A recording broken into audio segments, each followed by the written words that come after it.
Are you looking for low budget, small, simple house design ideas? In this video, you can learn new ways of building within a budget. Today I'm talking about the hidden house. So the land extent was only 13.7 purchase located in Kandy, and the client had his existing house at this site. So the client had a limited budget, so the original idea was to demolish the existing house and complete half of the new house at the site. We have seen a lot of projects where people have finished part of the house and not been able to complete the whole project because of the lack of funds. So it is always advisable to stay within the budget when it comes to a building project. Because of this reason, we suggested our client to complete the project in 2 phases by segregating the brief into 2.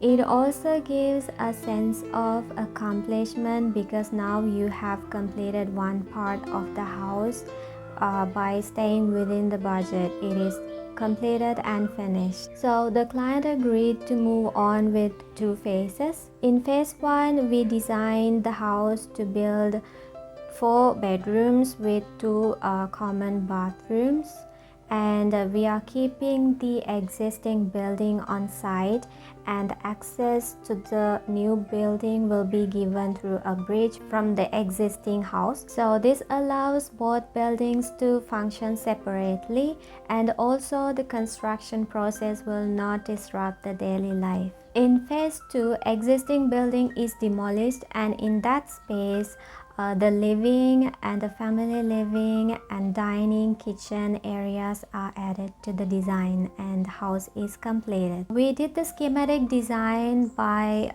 responding to these 2 phases, and one of the challenges that we faced during this design also was the land was very narrow, a narrow strip.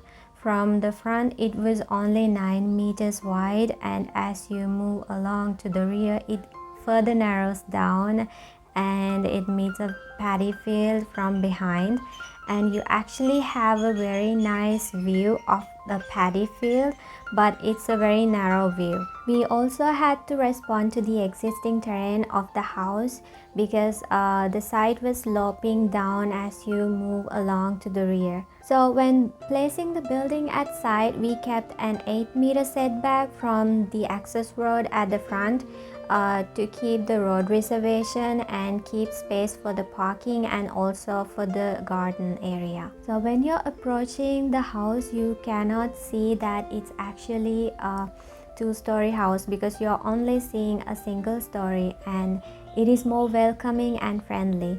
Once you're inside the living room, you can see that the house actually extends further to the rear, and there's another level at the lower ground floor. So the interior takes an open plan form, and the 2 living rooms at each floor are visually connected by using a double height, and the living room at the ground level is connected with the dining and the pantry with using the open plan form. So in each floor, the living rooms are connected with the bedrooms with a unique view corridor that is opening to the view of the paddy field at the rear of the site. And these bedrooms are actually connected with a small garden space at the side of the house. So the bedrooms have their own isolated views from different heights, and they have natural light and ventilation from the garden. Apart from the walls that are painted in white, we used exposed brick as a rustic material to give it a signature look. So if you enjoyed this video and if you would like more content like this, let me know in the comments below, and make sure you subscribe to my channel, hit the like button and hit the bell button.